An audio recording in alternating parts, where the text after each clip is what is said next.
جب وہ حکمران اپنی حکومت اپنی مرضی چلنے شروع کر دیتے ہیں اور عوام کے خواہشات، عوام کی مرضی، عوام کی امیدوں سے دور ہوتے جاتے ہیں تو وہ پورا کا پورا نظام گر جاتے ہیں۔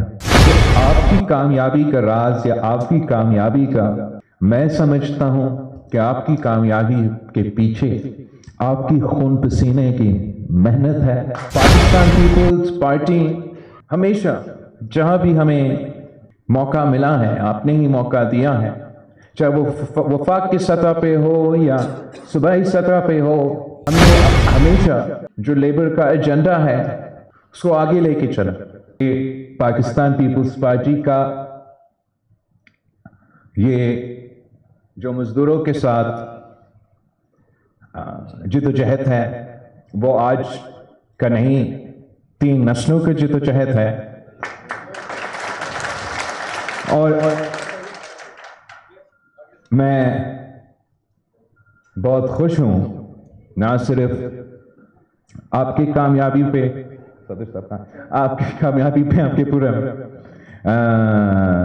تنظیم کی کامیابی پہ، پیپلز یونٹی والوں کی کامیابی پہ، اسٹیل ملز کی کامیابی، بٹ ہم نے مل کے، پاکستان پیپلز پارٹی نے، اس ملک کے محنت کشوں نے، اس ملک کے مزدوروں نے مل کے سرزمین بے آئین کو آئین دلوایا،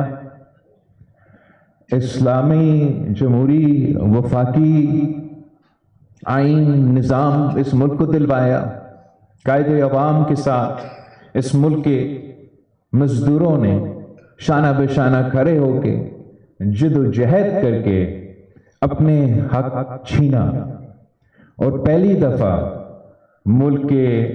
لیبر پالیسیز، ملک کے مزدوروں کو وہ حقوق دیے گئے ہیں جو پوری دنیا مانتا ہے کہ آپ کا حق ہے۔ پھر آپ نے شہید محترمہ بینظیر بھٹو کے ساتھ مل کے جدوجہد کی، اور وہ اگر ایک نہتی لڑکی کھڑی تھی امروں کے مقابلے میں تو اس لیے کہ ان کے مزدور بھائی پیچھے کھڑے تھے، اور آپ نے اس دور میں نہ صرف ملک کی آزادی کے لیے، جمہوریت کے لیے، انسانی حقوق کے لیے، وفاق کے لیے جدوجہد کی، مگر مزدوروں کے لیے، مزدوروں کے حقوق کے لیے بھی جدوجہد کی۔ اور بے شک سخت کے سخت آمرانہ دور ہو، چاہے وہ عامر جنرل مشرف کا دور یا جنرل ضیاء کا دور، جو مزدوروں کے خلاف سازشیں تھے، تب بھی پاکستان پیپلز پارٹی نے اور آپ نے مل کے ان سازشوں کو ناکام کروائے۔ پاکستان پیپلز پارٹی ہمیشہ جہاں بھی ہمیں موقع ملا ہے، آپ نے ہی موقع دیا ہے،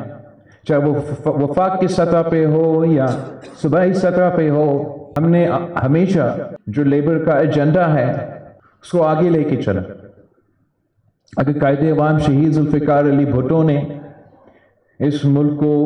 سب سے پہلے لیبر پالیسی دی، تو جب ڈیولوشن ہوا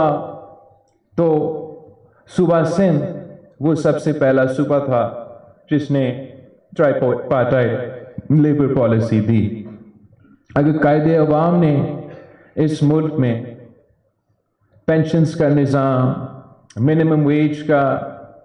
آپ کے جو رائٹس ہیں وہ انٹروڈیوس کروایا، تو صوبہ سندھ میں جب پیپلز پارٹی کو موقع ملا تو وہاں بھی ہم نے نہ صرف ان چیزوں کو تحفظ کیا مگر ان میں اضافہ بھی کیا، اور وفاق میں بھی جیسے چودھری صاحب کہہ رہا تھا کہ جب بھی ہمیں موقع ملا، جیسے بھی ہمیں موقع ملا، ہم نے سمجھا، ہم نے یہ کوشش کی اور ہم کامیاب بھی ہوئے کہ ہم نہ صرف تنخواہوں میں مگر پینشنز میں اضافہ کریں۔ اس لیے ہم سمجھتے ہیں کہ اگر مزدوروں کو اپنا محنت کا صلہ ملے تو پھر ہمارا معیشت کا نظام چل سکتا ہے، اور نہ صرف اس ملک کے مزدور مگر ہمارا ملک کی پوری معیشت